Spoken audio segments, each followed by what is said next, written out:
गोविंद जय जय गोपाल जय जय राधा रमण हरि गोविंद जय जय गोविंद जय जय गोपाल जय जय राधा रमण हरि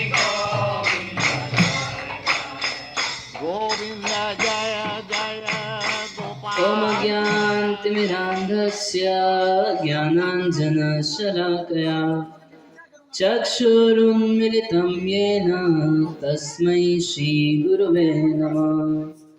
श्रीचैतन्यमनोभीष्टं स्थापितं येन भूतले स्वयं रूपा कदा मह्यं ददाति स्वपदान्तिकम्। वैराग्ययुद्भक्तिरसं प्रयत्नै अपायनं मामभीप्सुमन्धम्। कृपां बुद्धिपरदुःखदुःखी सनातनं प्रभुमाश्रयामि। हे कृष्ण करुणा सिन्धो दीनबन्धो जगत्पते गोपेश गोपिका कांत राधा कांत नमस्तुते। तप्त कांचन गौरांगी श्री राधे वृंदावनेश्वरी वृषभानुसुते देवी प्रणमामि हरिप्रिये। वाञ्छाकल्पतरुभ्यश्च कृपा सिन्धुव एव च पतितानां पावनेभ्यो वैष्णवेभ्यो नमो नमः। नमो विष्णुपादाय कृष्णप्रेष्ठाय भूतले श्रीमते भक्तिवेदान्त स्वामिनिति नामिने।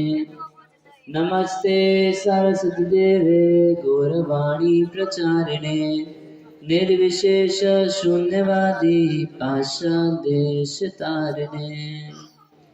जय श्री कृष्ण चैतन्य प्रभु नित्यानंद श्री अद्वैत गदाधर श्रीवासादि गौर भक्तवृंद। हरे कृष्णा कृष्णा कृष्णा हरे हरे हरे राम राम राम हरे हरे।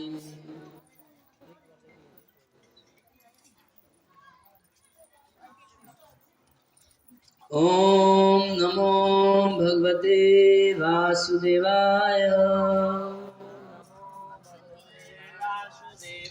सब लोग बोलिए पीछे। ओम नमो भगवते वासुदेवाय।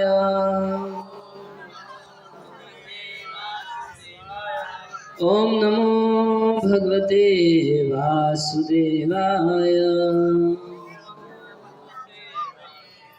ग्रंथराज श्रीमद् भागवतम स्कंद 4 अध्याय 3 श्लोक संख्या 22। ये भागवतम का श्लोक है और इसका एक बार हम लोग आवृत्ति करेंगे और उसके बाद कथा की ओर आगे बढ़ेंगे। ये एक एक अक्षर जो है भगवान स्वयं उद्धव जी को बोले कि भागवत के अक्षरों में मैं स्वयं रहूँगा, और जो कोई भागवत के अक्षरों का उच्चारण करेगा तो उद्धव को भगवान बोले कि जैसे इस समय तुम मुझे अपने सामने देख रहे हो, बिल्कुल वैसे ही जब कभी कोई भागवत बोलेगा तो मुझको इसी प्रकार से देखेगा। तो ये अक्षरों के रूप में स्वयं भगवान है। तो सब लोग उच्चारण करेंगे पीछे, कौन कौन करेंगे हाथ खड़ा कीजिए। हरि बोल। प्रत्युद्गम प्रशयन अभिवादनम विधीयते साधु मिथ सुमध्यमे प्रज्ञै परस्मै पुरुषाय चेतसा भूय शयाय न देह मानिने। प्रत्युद्गम प्रसरणाभिवादनम प्रत्युद्गम प्रशयाभिवादनम् प्रत्युद्गम प्रत्युद्गम प्रशरणाभिवादनम् प्रयुद्गम प्रशयाभिवादनम् विधीयते साधुमिथ सुमध्यमे। विधीयते साधुमिथ सुमन्त्रणे प्राज्ञै परस्मै पुरुषाय चेतसा प्राज्ञै परस्मै पुरुषाय चेतसा भुवाशयाय न देहमानिने। गुहाशयाय वै न देहमानि शब्दार्थ है ये। प्रत्युद्गम अपनी कुर्सी से आसन से उठना, अपने कुर्सी आसन से उठना, प्रश्रयन प्रश्रयण स्वागत करना, स्वागत करना, अभिवादनम अभिवादनम अभिवादन अभिवादन प्रणाम करना, प्रणाम करना, विधीयते विधीयते किया जाता है, किया जाता है, साधुओं साधुओं के द्वारा के द्वारा अथवा सही रूप से मिथ मिथः आपस में सुमध्य में हे प्रिय पत्नी प्राज्ञै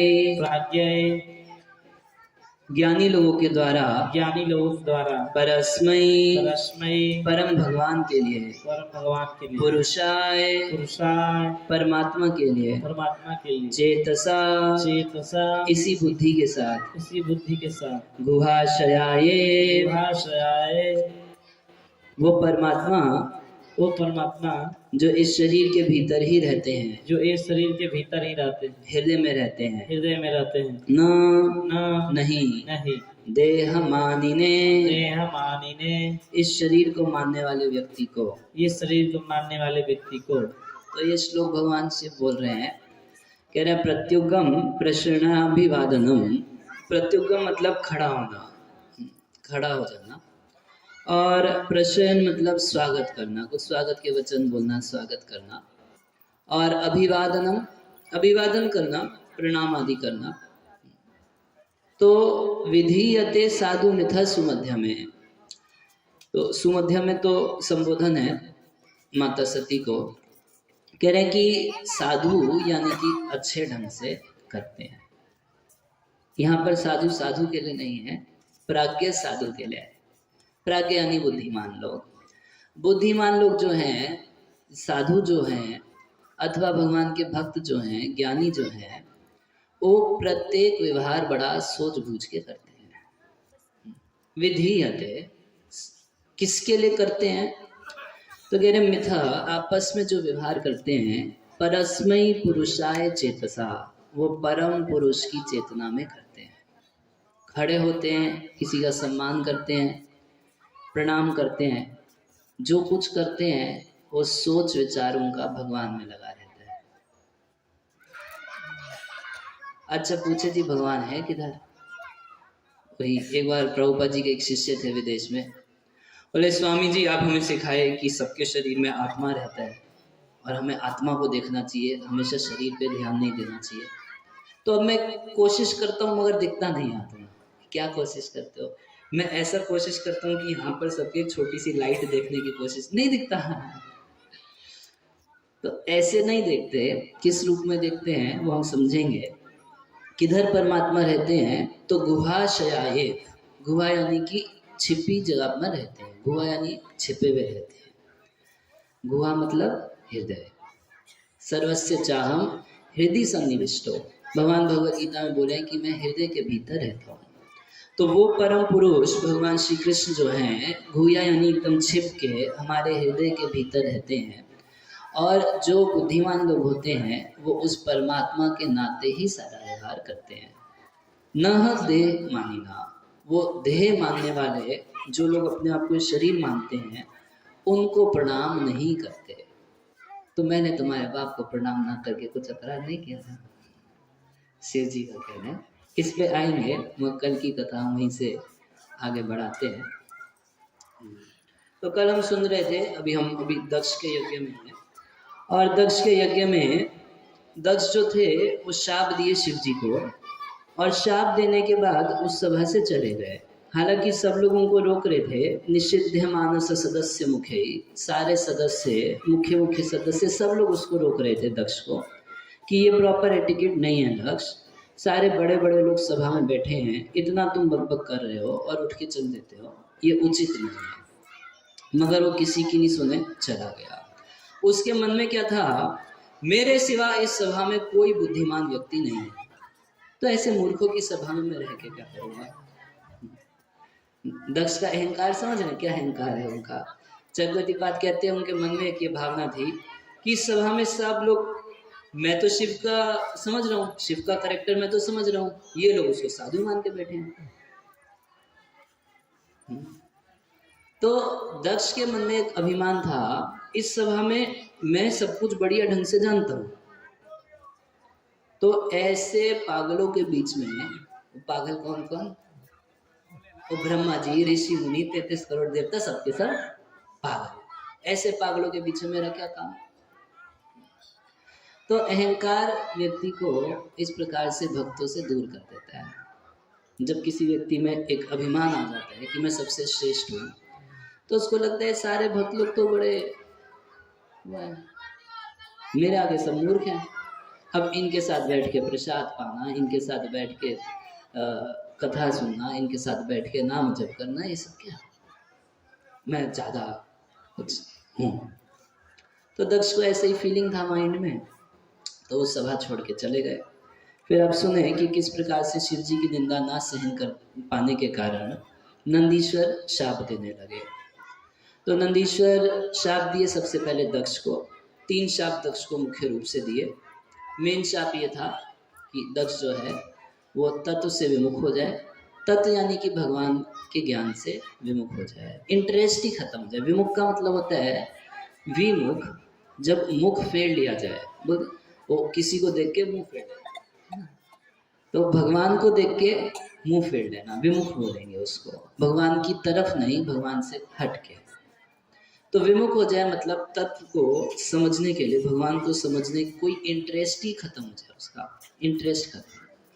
और एक शाप लास्ट में ये दिए कि बकरा कोई का, तू बकरा हो जा, तेरा मुख जो है एकदम बकरे जैसा हो जाए। क्यों? बुद्धिया पर अभिधीन्या विस्मृत आत्मगति ही, भगवान को, आत्मगति को तू भूल जा, और पशु की तरह तू स्त्री काम, स्त्रियों में कामना रखने वाला, सह अस्तु अतितराम दक्ष बस्त मुखा अचिरात, बहुत जल्दी तेरा जो मुंह है बकरे का हो जाए।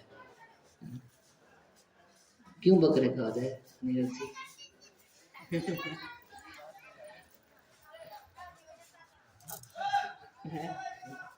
बकरे की चेतना है उसकी, तो इस वजह से बकरे का मुख हो जाए। अब इस तरीके से तो ये शाप, अब शाप देने लगे उन लोगों को जो दक्ष को सपोर्ट किए थे। भाई दक्ष शिव जी को शाप दे रहे हैं, तो कर्तव्य बनता था कि उस सभा को या तो छोड़ के चले जाते, कि ऐसी अछत सभा में हम नहीं रहेंगे। जैसे जब द्रौपदी को नग्न करने का प्रयास किया जा रहा था, तो विदुर जी उठ के चल दिए, बोले कि भैया आज तुम ही सबसे धन्य हो, तुम बैठे रहो, तुम ही सबसे धन्य हो। क्यों? क्योंकि भगवान तुमको आँख नहीं दिए, मगर हम आँख है हमको, हम ये नहीं देख सकते, हम उठ के जा रहे हैं। तो ऐसी सभा से उठ के चले जाना ये भी उपाय था, कुछ विरोध करना एक ये भी उपाय था। दक्ष का कुछ विरोध करते कि तू कैसे शिव जी से ऐसे बात कर रहा है, मगर कुछ नहीं किए। तो नंदीश्वर उन सब लोगों को जो दक्ष को सपोर्ट किए, कुछ प्रतिकार नहीं किए, विरोध नहीं किए, उन सबको भी शाप दे दिए। विद्या बुद्धि र विद्यायाम कर्मया समो जड़ा संसरित्व ये चामनु शर्वाव मां निनहा। कह रहे हैं कि जो लोग यहाँ शिव जी को अवमानना किया गया, इंसल्ट किया गया, उस समय चुप बैठे रहे, वो लोग अविद्या में ही बुद्धि कर लेंगे कि विद्या है, और इस तरीके से हमेशा संसार में पड़े रहेंगे। संसार मतलब जन्म मरण में पड़े रहेंगे। दूसरा, गिरह श्रुताया पुष्पिण्या मधुगंधेन भूरिणा मथना च मथतात्मान समयंतु हर द्वेषः। हर यानी कि कौन? हर हर महादेव कौन? शिव जी। हर द्वेष यानी शिव से द्वेष करने वाले।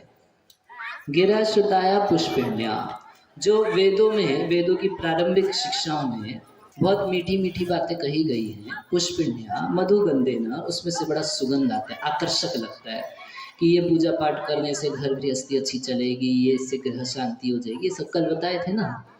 तो इस सब के प्रति मन हमेशा आसक्त रहेगा, इसी पे मोहित रहेंगे। दूसरा शाप, हरि भक्ति को नहीं समझ पाएंगे, हरि भक्तों को नहीं समझ पाएंगे, आध्यात्मिक जीवन को नहीं समझ पाएंगे। ये दूसरा शाप मिला। 4 शाप और दिए, 6 शाप मिला के वो ब्राह्मणों को दिए हैं। तीसरा शाप दिए सर्वभक्षा। सर्वभक्षा यानी कि सब कुछ खाएंगे, खाने पीने में कोई विचार नहीं रहेगा। ये नंदीश्वर का शाप रहा। प्याज लहसुन गुटखा मांस मच्छी मदिरा अब तो सभी कुछ चलता है। तो सर्वभक्षा कितना शाप हुआ? 3। चौथा वृत्त्या, धृत विद्या तपोव्रता।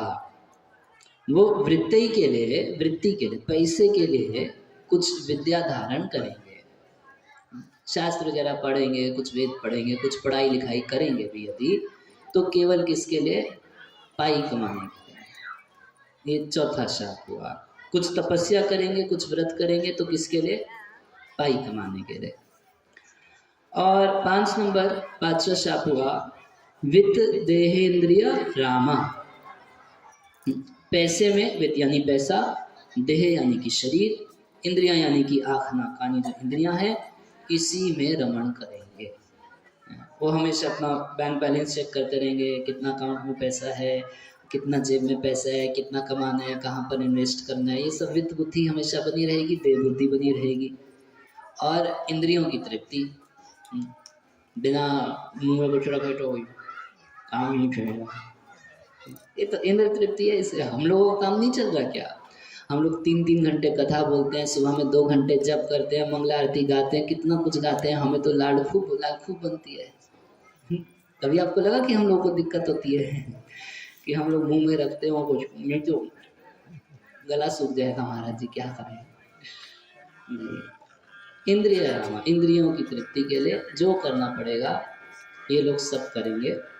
और याचक कहा, ये लोग याचना करके अपना जीवन जिया करेंगे। याचना करेंगे किसके लिए? बस सुख प्राप्त करने के लिए, शारीरिक सुख के लिए भिखारी बन जाएंगे। तो ये सारे के सारे शाप आज कलयुग में दिखाई पड़ रहे हैं। जो नंदीश्वर शाप दिए, तो ये शाप हम सबको प्रकट दिखाई पड़ रहे हैं। और ऐसी स्थिति हो गई है कि इस प्रकार से जिन लोगों को शाप मिला, तो खुद तो ब्राह्मण का काम भी छोड़ दिए प्राय।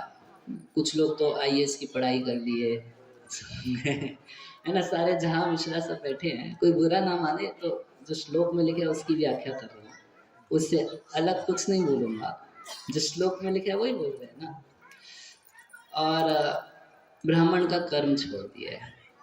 अच्छा, अगर कोई दूसरा व्यक्ति ब्राह्मण का कर्तव्य करने का प्रयास करे, अपने आप को ब्राह्मण के स्तर तक उठाने की कोशिश करे, तो सबसे बड़ा विरोध यही लोग करते हैं। तो मतलब कि क्या चाह है कि इस पृथ्वी पे से ब्राह्मण खत्म हो जाए, यही चाहते हैं ना, है कि नहीं? और क्या बोलेंगे?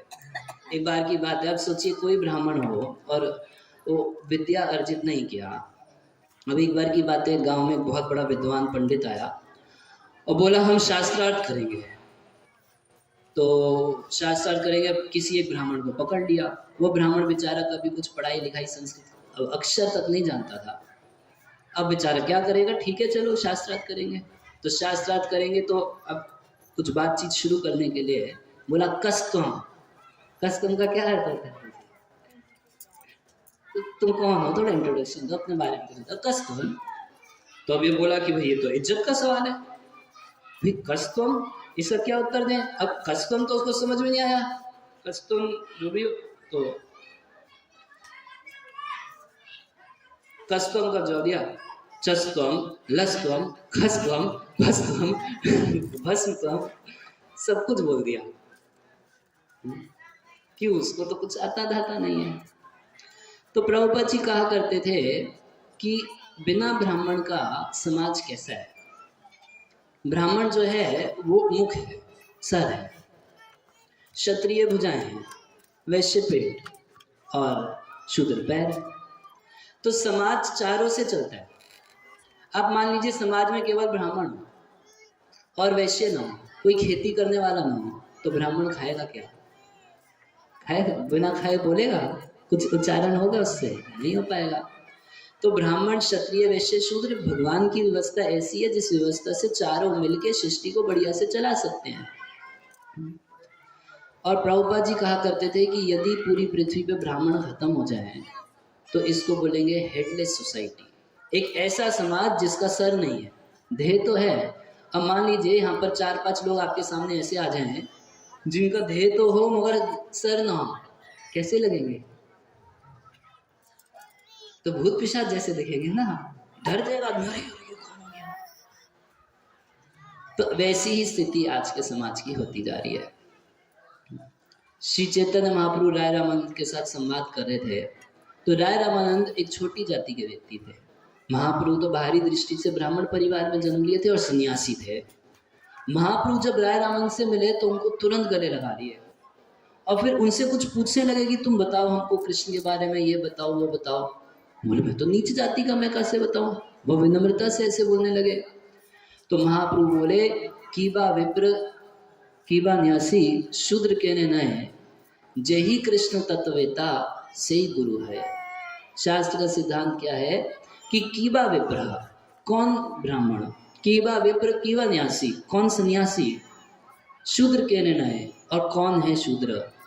जय कृष्ण तत्ववेता से ही गुरु है। जो कृष्ण के तत्व को जानता है वो गुरु है, सबको शिक्षा दे सकता है। हरे कृष्णा कृष्णा कृष्णा हरे हरे, हरे राम राम राम हरे हरे। हरिदास ठाकुर तो मुसलमान परिवार में जन्म लिए थे और हरिदास ठाकुर प्रतिदिन 3 लाख नाम का जप किया करते थे। पर कितना नाम जप करते थे?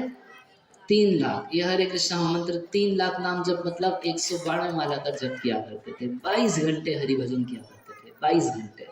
हम लोगों को तो 2 घंटे बोला जाए तो थोड़ा सा डिस्काउंट नहीं होगा? 22 घंटे हरि भजन किया करते थे, हरि नाम का जप किया करते थे। और उस समय नवद्वीप के सबसे बड़े ब्राह्मण श्री अद्वैत आचार्य थे, सबसे प्रसिद्ध और ख्याति थी उनकी, और सब उनके निर्देशन के अनुसार कार्य किया करते थे। तो जब अद्वैत आचार्य को अपने पिता का श्राद्ध आदि करना था तो ब्राह्मण का भोज कराना था। तो भोज कराने के लिए वो हरिदास ठाकुर को बुलाए। कौन हरिदास ठाकुर? जो मुसलमान परिवार में जन्म लिए, उनको बुलाए और उनको भोज कराए। तो हरिदास ठाकुर बोले कि ये आप क्या कर रहे हैं, ये तो ब्राह्मणों को कराना चाहिए, आप हमको क्यों करा रहे हैं? तो अद्वैत आचार्य बोले कि आपको प्रसाद खिलाने से 1 लाख ब्राह्मणों का प्रसाद हो जाएगा। अब तो वहां के जो स्थानीय ब्राह्मण थे उनको पसंद नहीं आई ये बात। बोले मुसलमान को खिला रहे हैं श्राद्ध का खाना और बोल रहे हैं कि 1 लाख लोगों का हो जाएगा। तो जितने ब्राह्मण थे इतना विरोध किए, वो उन लोगों को भी बुलाए थे मगर पहले हरिदास ठाकुर को खिला रहे थे। तो वो लोग बोले कि हम जाएंगे ही। अब जानते हैं उस दिन क्या हुआ? पहले ज़माने में ऐसे माचिस से तो आग होती नहीं थी। गांव में कहीं ना कहीं किसी के यहाँ आग रहती थी, उसी से लेके सब लोग अपना फिर सबके यहाँ कुछ बचा के रखते, आग को बचा के रखते थे अगले दिन के लिए, सब दिन के लिए। तो ऐसी बारिश हुई कि सबकी आग बुझ गई। एक घर में आग जली रह गई थी, कौन? अद्वैत आचार्य। अब तो इन लोगों की नाक कटेगी अगर अद्वैत आचार्य से आग मांगने में जाएंगे। यहाँ आग जलाने के लिए नहीं, कुछ खाने के लिए नहीं। तब तक क्या हुआ? अगले दिन, जब अगले दिन भी कहीं से अग्नि प्राप्त नहीं हुई, तब अद्वैत आचार्य के पास आए और पिछले दिन का जो श्राद्ध का खाना था वही खाना खाए। क्योंकि जो कृष्ण का हो जाता है, जो भगवान का नाम जप करता है, वो जातियों से ऊपर हो जाता है।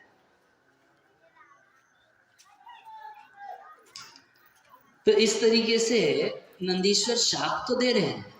अगर हम उस शाप से बचना चाहते हैं तो उपाय एक है कि अपने स्तर को थोड़ा सा ऊपर उठा लिए। ब्राह्मण जो है वैष्णव के स्तर तक आ जाए तो नंदीश्वर के शाप से मुक्त हो जाएगा। अन्यथा उसको 6 शाप मिला, उसको झेलना पड़ेगा, वो कुछ नहीं कर सकता। उसको जन्म के साथ ही ये 6 चीजें मिली है इनहेरिटेंस में। तो इस तरीके से तस्सेवं वदत शापं श्रुत्वा द्विज कुलायवे। तो जब इस प्रकार से नंदीश्वर के द्वारा दिए हुए शाप को श्रुत्वा सुने द्विज कुलायः, ब्राह्मण लोग सुने, वे भृगु विशेष रूप से भृगु मुनि जब इसको सुने तो उनको बड़ा दुख लगा। बोला ये हद हो गई। तो प्रतिष्ठित शापम ब्रह्मदंडम दुरत्यय। तो शाप बना है, सृजन यानी सृष्टि के शाप बना है। कुछ शाप दिए किसको? अब शाप दिए शिव जी के सारे भक्तों को। काफी भारी झगड़ा, देखिए बड़े लोगों में भी झगड़ा हो जाता है, उसका मतलब ये नहीं होता कि अब आप मान लेंगे कि ये सब लोग भक्ति नहीं है। काफी गर्मा गुर्मी हो गई ना, मगर उसके बावजूद भी सब लोग अपनी बात में महिमा में स्थित हैं। आप लोग कभी कभी देखेंगे बरसात के मौसम में कमला में चाहे गंगा में आपको बहुत बालू दिखाई देगा, है ना। मगर क्या अगर गंगा में बहुत बालू है, एकदम मटमैली दिखाई दे रही है, उसमें स्नान करने से, उसके जल के स्पर्श करने से क्या वो पवित्र नहीं करेगी? करेगी या नहीं करेगी? वो बाहरी दृष्टि से दिखाई दे रही है कि बालू है, उसमें बाहरी दृष्टि से गंदी दिखाई दे रही है, मगर जैसे ही बारिश खत्म होएगी, शरद ऋतु आएगा, एकदम निर्मल हो जाएगी। उसी प्रकार से कभी कभी कुछ संतों में भी, क्योंकि भौतिक जगत है, 3 गुण है, सत्वगुण, रजोगुण, तमोगुण, कुछ संतों में भी कभी कभी इस प्रकार की छोटी चीज दिखाई दे सकती है, जैसे बारिश में, गंगा में, मगर थोड़े ही समय में वो सफाई हो जाती है, क्योंकि वो भगवान की भक्ति नहीं छोड़ते हैं, भक्ति करते रहते हैं। समझ रहे हैं ना। मीडिया तो क्या चाहती है? मीडिया चाहती है कि किसी तरह संतों को भिड़ा दे, अब बोले देखो ये हैं तुम्हारे सनातनी सारे, इतनी कोशिश कर रहे हैं मीडिया वाले। इधर वो बागेश्वर धाम वाले महाराज जी को भड़काने की कोशिश करते हैं, शंकराचार्य आपके खिलाफ बोले, कुछ बोलिए आप, बोलते हैं हम कुछ नहीं बोलना चाहते, वो संत है। नहीं कुछ तो बोलिए आप, हम नहीं कुछ बोलना चाहते, वो संत, नहीं कुछ तो बोलिए आप, एक बार ये बोल दे फिर जाके उनको बताएंगे आपके बारे में ऐसा बोला। अच्छा, उधर शंकराचार्य जी के पास जाके बोल रहे हैं कि बागेश्वर धाम आपके बारे में वो कुछ बोले नहीं, वो कह रहे हैं कि हम उनसे डायरेक्ट बात कर लेंगे, हमें बीच में आपकी जरूरत नहीं है, आप तो हार गए। मगर लगे हैं किसी तरीके से कि एक बार यदि संतों में आपस में झगड़ा हो गया तो मौके पे चौका मारेंगे और लोगों को डिक्लेयर कर देंगे कि देखो ये लोग संत हैं, लड़ाई कर रहे हैं, ये लोग संत हैं क्या? आपस में लड़ाई, संत आपस में लड़ाई करेंगे, सब पाखंडी हैं, हम बता रहे हैं आपको।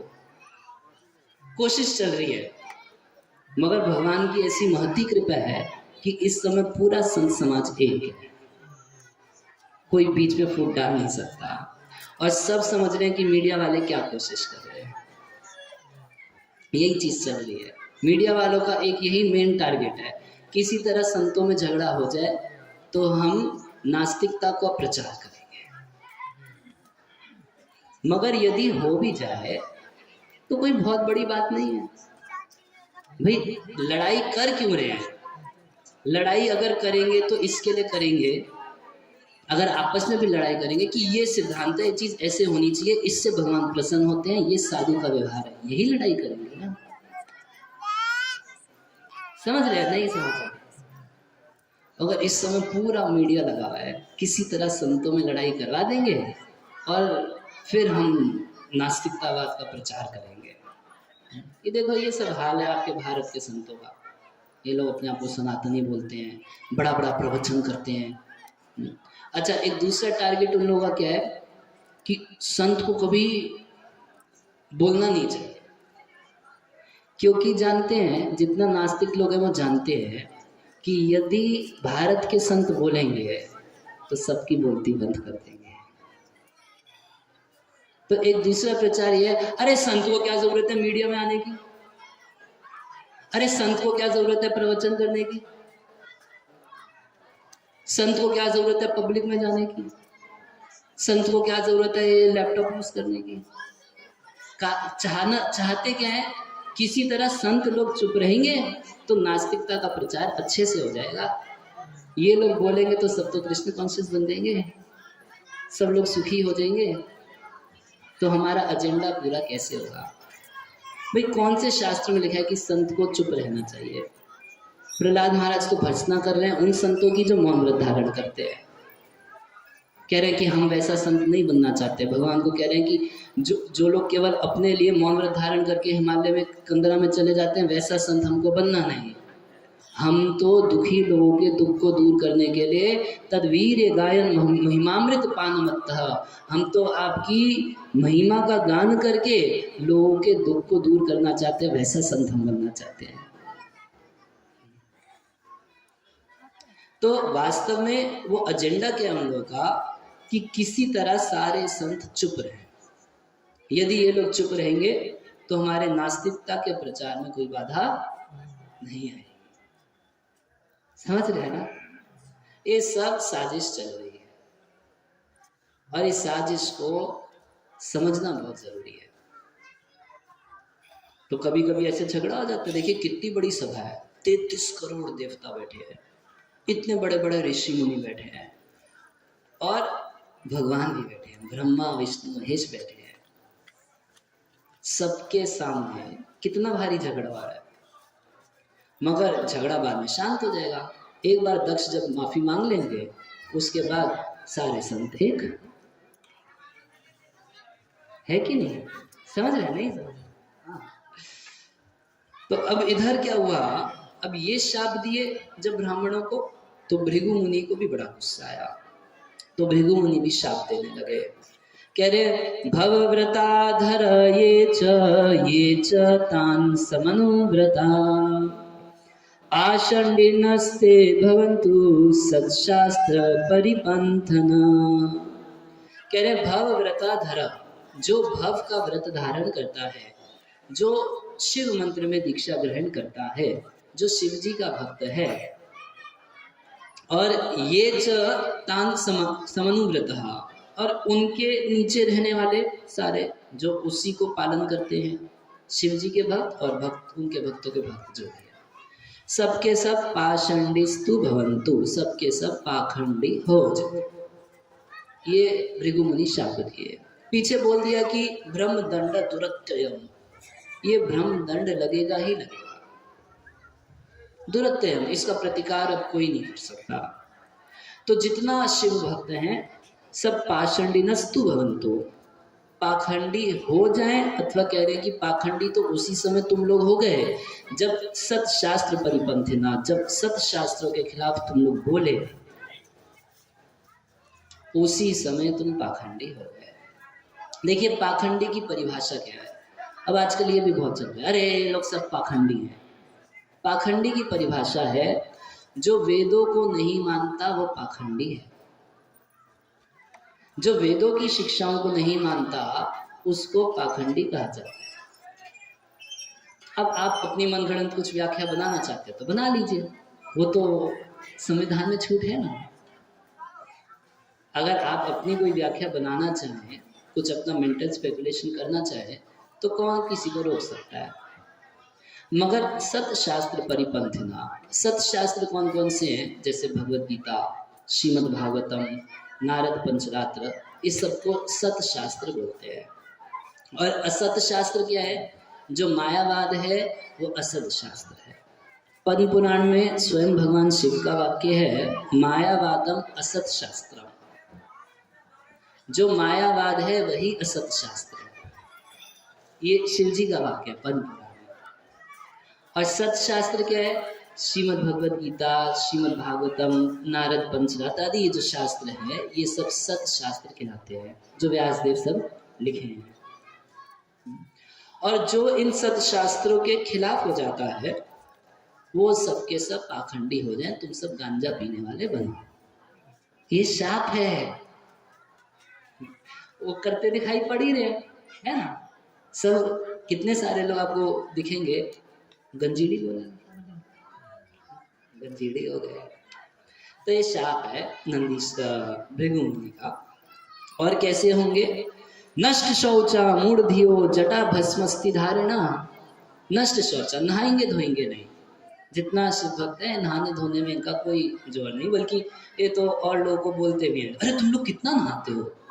कुछ लोग तो ऐसे बोलते हैं कि इस कौन नहाने वाली संस्था है। अरे दिन में 3-3 बार नहाते हैं, कितना नहाते हैं, जब पेट साफ करते हैं नहाते हैं। तो नष्ट शौचा, ये लोग साफ सुथरे नहीं रहेंगे। नहाना धोना सब का सेंट लगा लिया, पाउडर लगा लिया तो अपना हो गया।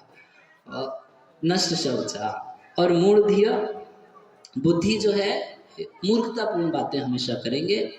जटा भस्मस्ति धारिणा, जटा धारण करेंगे, जटा बना लेंगे खूब। आज इस संसार में क्या देखिए, कोई जटाधारी साधु दिखता है तो बोलेंगे अरे कितना बड़ा तपस्वी है, क्या क्या तपस्या की है, इतना जटा रखा है। हमको तो कई बार रियल में लगता है वो कोई व्यक्ति अगर 10-20 साल बाल ना धोए और बाल एकदम जटा, सच में बहुत तपस्या कर रहे हैं। ये अपने आप में तपस्या कैसे झेल लेता है, झेलना मुश्किल है ना। एकदम बाल जटा जैसे एकदम उलझे उलझे बन जाए, उसमें मिट्टी भर जाए, कैसे।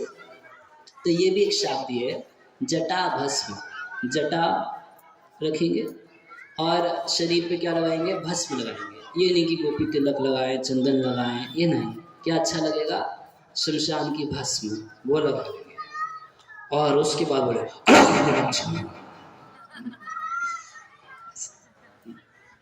और अस्थि धारणा।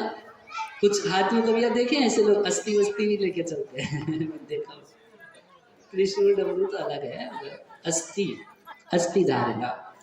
विशंतु शिव दीक्षायाम, जो शिव मंत्र में दीक्षा ग्रहण करते हैं वो सब ऐसा हो जाए। और यत्र देवम सुरासवम, उनका देवता कौन है, सुरा।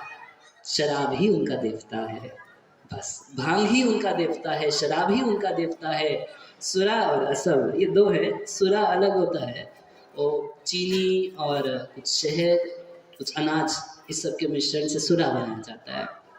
और जो आसव होता है, आसव मतलब ताड़ी बोलते हैं ना, अरे ताड़ी शराब यही इनका देवता है। किसकी आराधना करते हैं, दिन रात शराब की, गांजे की आराधना ये शास्त्रीय भृगुमुनि। ब्रह्म च भ्रमणाशैव यद्यूयं परिनिन्दता सेतुं विधारणं पुंसाम् अत पाषण्डमाश्रितः। कह रहे ब्रह्म यानी कि वेद, और ब्राह्मणाश्चैव और ब्राह्मण जो वेदों को धारण करते हैं, ऐसे ब्राह्मण यद यूयम परिनिंदतः, जब से तुमने उनकी निंदा की है तो तब से पाषण्डम आश्रिता, पाषण मतलब पाखंड, पाखंड के आश्रय वाले बन हो गए। क्यों भाई, वेद की इतनी महिमा क्यों है, क्यों बार बार तुम वेद पे जोर दे रहे हो। कह रहे सेतु विधारणम पुंसा, क्योंकि वेद जो है वो सेतु है। जैसे अगर मान लीजिए आपको समुद्र पार करना है, नदी पार करनी है, तो कुछ ब्रिज बनाना पड़ता है, समझ रहे हैं। देखो ब्रिज पुल समझते हैं नहीं समझते हैं। कोई नाला पार करना है, कुछ नदी पार करनी है तो पुल बनाया जाता है। बिल्कुल उसी प्रकार से ये संसार समुद्र पार करने के लिए भगवान ने कृपा करके वेद दिए हैं। ये वेद जो है, वेद की शिक्षाएं हैं, सेतु है। अगर इस ब्रिज का सहारा ले लिया जाए तो व्यक्ति भवसागर को आसानी से पार कर लेता है, इसलिए वेदों को सेतु कहा जाता है। तो ये भगवान का एक इंस्टीट्यूशन है जिसकी किताब है, ग्रंथ है, बुक्स है, क्या, वेद। और टीचर कौन है, ब्राह्मण, जो वेद को धारण किए, ऐसे ब्राह्मण उसके टीचर है। और ऐसे लोगों की निंदा करने की वजह से कह रहे हैं कि तुम सब पाखंडी हो जाओ। देखिए जो वेद है ये सनातन है। क्यों सनातन है, क्योंकि ना तो आप इसका शुरुआत लगा सकते कि कब से है। अभी तो कुछ कुछ ऐसे इंटरव्यू आ रहे हैं कि लोग अपने को सनातन बता रहे हैं कि हमारी शिक्षा सबसे पुरानी है, मगर वैदिक शास्त्रों की शिक्षा सबसे पुरानी है। इसका पेपर वर्क 5000 साल पहले हुआ, मगर ये उससे भी पुरानी है। और आजकल के जो वैज्ञानिक हैं वो तो 3000 वर्ष से ज़्यादा की कोई बात जानते नहीं है ना। हम लोग जो तारीख लिखते हैं, आज सन 2022-23 चल रहा है, तो 2023 क्या है, 2023 आफ्टर क्राइस्ट, और 2023 साल पहले, उससे पहले के साल बिफोर क्राइस्ट, जीसस क्राइस्ट के होने से पहले का समय, बाद का समय। और उसमें भी ज़्यादा से ज़्यादा ये लोग आज से 3000 साल पहले तक की बात को जानते हैं। मगर हम लोग कितने साल पहले की बात जानते हैं?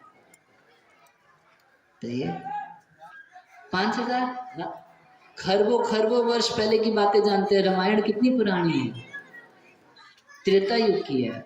ध्रुव महाराज की कथा जो हम भागवत में सुनते हैं वो सतयुग की है। और पीछे पीछे के मनवंतरों की कथा है कि अभी तो 7वां मनवंतर चल रहा है, पहले मनवंतर स्वयंभू मनु के कथा भी है इसमें। और एक मनवंतर कितने समय होता है? तो 4 युग की साइकिल होती है, 43,20,000 साल। इसको 71 से, इसको 1000 से गुना करके 71 से गुना करेंगे, इतना एक मनु की आयु होती है। और ऐसे 6 मनु बीत गए हैं, तब 7वां मनु चल रहा है। इतनी पुरानी हिस्ट्री हम लोगों के पास है। पहले ये चलती थी सुन सुन के, गुरु सुनाते थे, शिष्य लोग सुनते थे और धारण कर लेते थे। मगर जब आज से 5000 साल पहले जब कलयुग शुरू हुआ, तो वेद व्यासी विचार किए, मंद सुमंद मतयो मंद भाग्य है कि इस कलयुग के लोग बड़े आलसी हैं, उनकी बुद्धि भी कैसी है, वो स्विच ऑफ ही रहती है। आध्यात्मिक कोई बात करें तो राम नाम को आलसी और भोजन में होशियार। राम नाम लेने की बात करें, कुछ फिलॉसफी समझने के लिए बिठाएं तो बड़ा आलस आता है। यार हम तो सोचे थे कि कथा होगी, ये तो बड़ा सिद्धांत बोलते हैं। बहुत आलस आता है।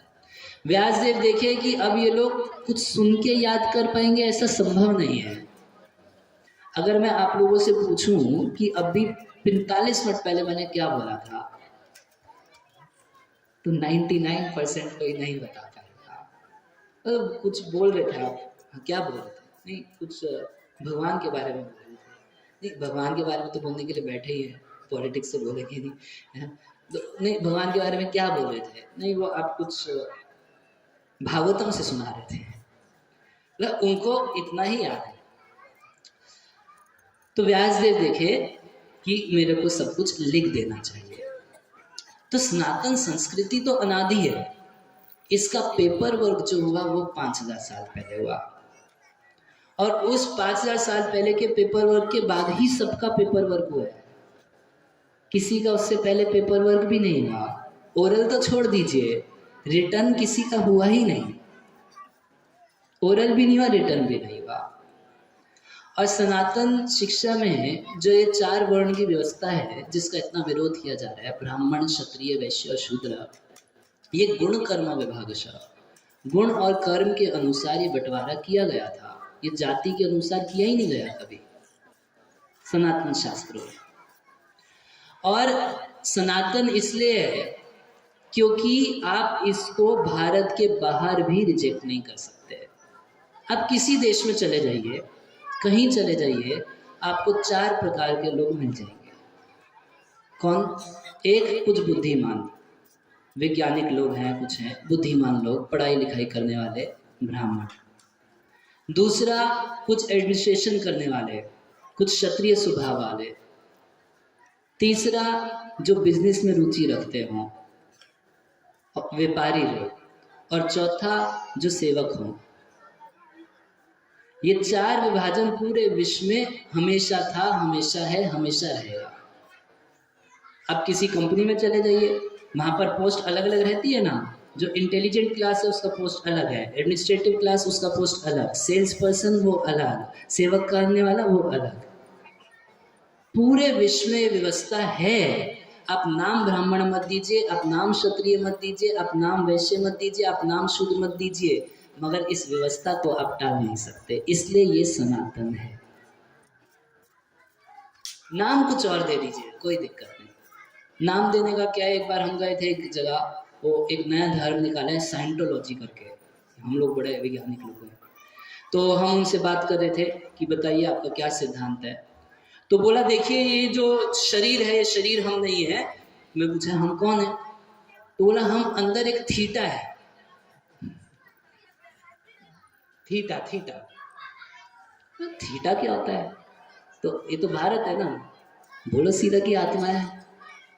तो आप उसका नाम बदल दोगे, आत्मा की जगह उसको कुछ थीटा बोलो, बीटा बोलो, छीटा बोलो, कुछ भी बोलो, मगर बात वही रहेगी कि हम ये शरीर नहीं है, शरीर के भीतर कुछ और है, वो है आत्मा, चिन्मय आत्मा है, भगवान का अंश है, भगवान की नित्य सेवा ही उसका नित्य धर्म है, यही सनातन धर्म है, यही एकमात्र सुख का साधन है,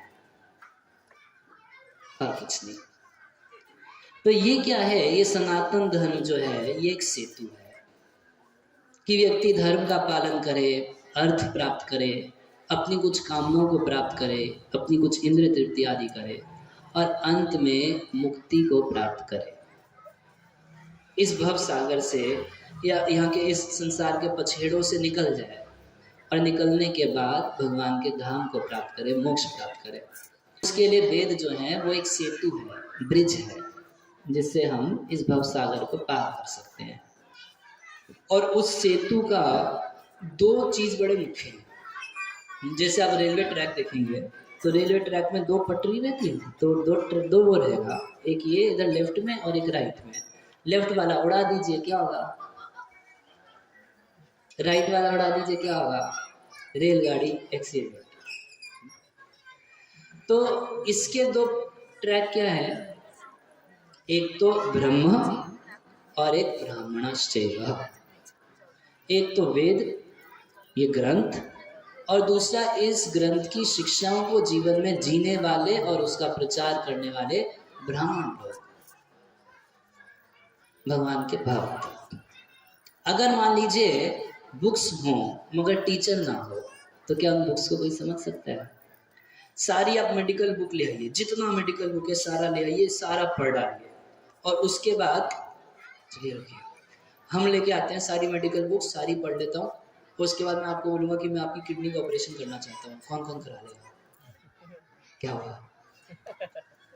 क्या प्रॉब्लम है?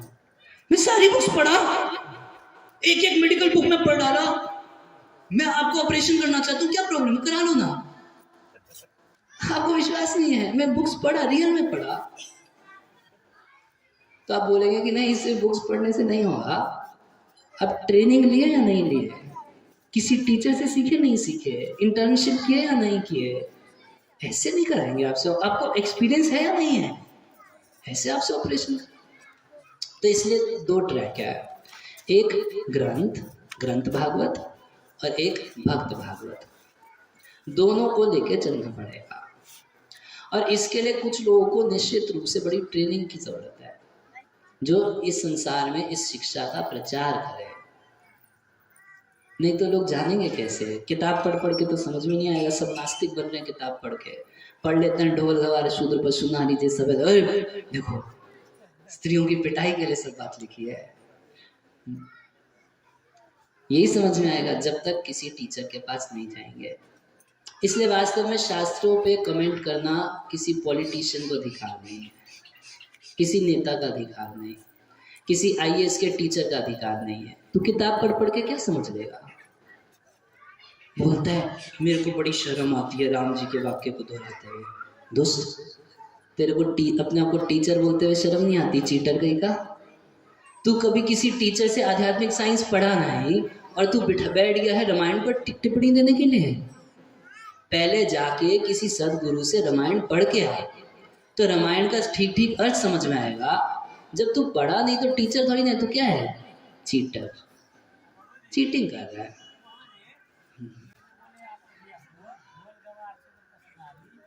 इसकी व्याख्या मैं कल कर चुका, आज जो कल नहीं आया उसको। हाँ,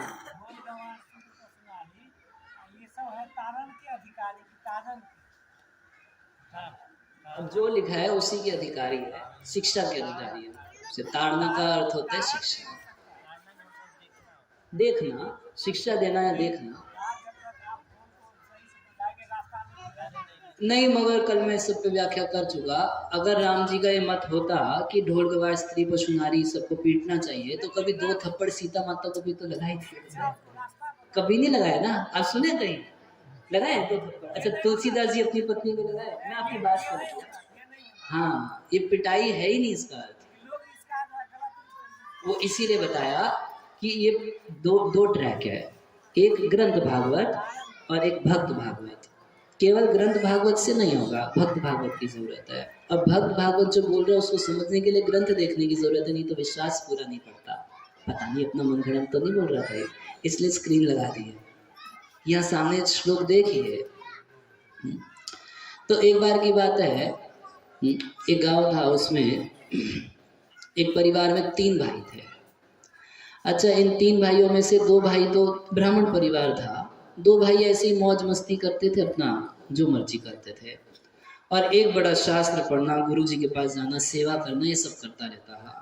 तो जो 2 लड़के थे, बड़ा काम भी करना पड़ता था इनको, कुछ खेत में काम, ये वो बहुत कुछ किया करते थे।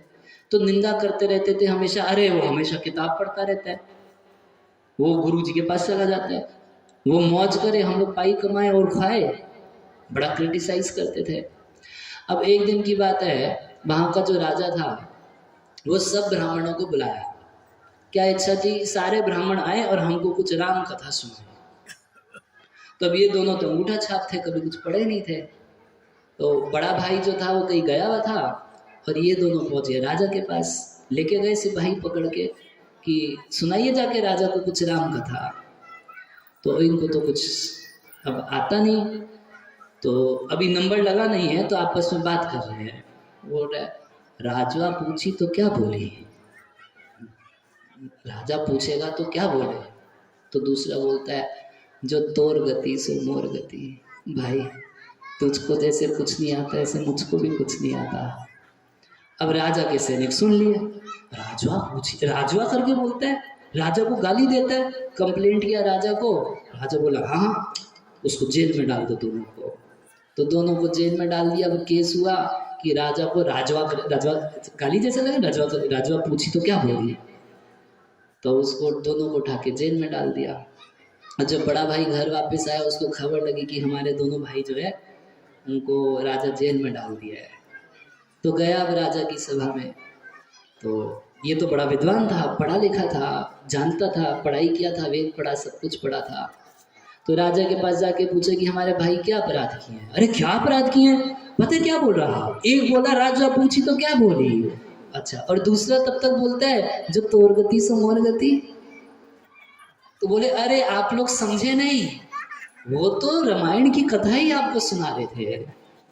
जब सुमन जी गए थे, राम जी को, लक्ष्मण सीता माता को लेके गए, तो राम जी को कई बार मनाया कि दशरथ महाराज बोले हैं कि 2-4 दिन रुक के आप लोग वन में घूम फिर के वापस आ जाइए। किसी तरह राम जी माने नहीं, तो वो उनसे पूछ रहे थे कि राजवा पूछी तो क्या बोली। अरे दशरथ महाराज पूछेंगे तो क्या बोलेंगे। वो तो राम कथा सुना रहा था। अच्छा, मगर वो दूसरा क्या बोला, चित्तौर गति से उमर गति। अरे वो भी कथा ही सुना रहा था, आपको मालूम नहीं। जब भगवान रामचंद्र सुग्रीव से मिले, तो सुग्रीव उनका हालचाल पूछा, वो सुग्रीव का हालचाल पूछे। सुग्रीव बताया कि भाई मेरा भाई जो है मेरी पत्नी ले लिया, मेरा राज्य ले लिया। तो राम जी बोले कि मेरे साथ भी ऐसा ही हुआ, तो मेरा भाई भरत जो है मेरा राज्य ले लिया, और मेरी पत्नी रावण चुरा लिया। तो जो तोर गति सो मोर गति। ये लोग आपको राम कथा, अरे मैं तो समझा नहीं कि लोग राम कथा सुना रहे थे। तो दोनों भाइयों को पुरस्कार देके राजा छोड़ दिया। तो हो सकता है कि भारी दृष्टि से आपको लगे कि ये साधु लोग संसार पे भार है, कमाए गृहस्थ और खाए ब्रह्मचारी, मगर इनका जो काम है ये बहुत फायदा देगा। क्योंकि कहाँ टाइम मिलता शास्त्र पढ़ने का, कहाँ टाइम मिलता अध्यात्म के बारे में सोचने का। और जब तक जिंदगी है तब तक कुछ ना कुछ काम लगा रहेगा। तो कुछ लोगों को छूट दी गई है कि आपको कमाई की चिंता नहीं करनी, आपको और कोई चिंता नहीं करनी, आप शास्त्र पढ़िए और शास्त्र पढ़ाइए। ये खराब नहीं जाएगा, ये काम आएगा। अब जानते हैं इस संसार में ही सरकार की तरफ से एक योजना है कि जो व्यक्ति पीएचडी करता है उसको सरकार वेतन देती है। जितने दिन वो पढ़ाई करेगा, पढ़ाई करने का सरकार उसको पैसा देती है। क्यों? जिससे कि तुमको पैसे की चिंता ना करनी पड़े, कहाँ खाएंगे क्या करेंगे, तुम अच्छे से पढ़ाई कर लो। क्योंकि बढ़िया से पढ़ाई कर लोगे तो बाद में देश के लिए काम आओगे। तो ये सारी व्यवस्था भगवान ने बहुत सोच समझ के रची है। इस सब के खिलाफ बोलना, जो कोई वेदों के खिलाफ, सनातन शिक्षाओं के खिलाफ, वर्ण व्यवस्था के खिलाफ बोल रहा है, वही पाखंडी है। क्लियर है ना? पाखंडी क्यों है? क्योंकि वो सारी व्यवस्था चौपट करके लोगों को दुख में डालने की कोशिश कर रहा है। अब बाहर से अपने आप को बताता है कि मैं ज्यादा बुद्धिमान हूं, मगर उसकी दृष्टि इतनी नहीं है कि पूरे समाज को लेके कैसे चल रहा है। नहीं है ना? उसकी दृष्टि अपनी ईगो की तरफ है।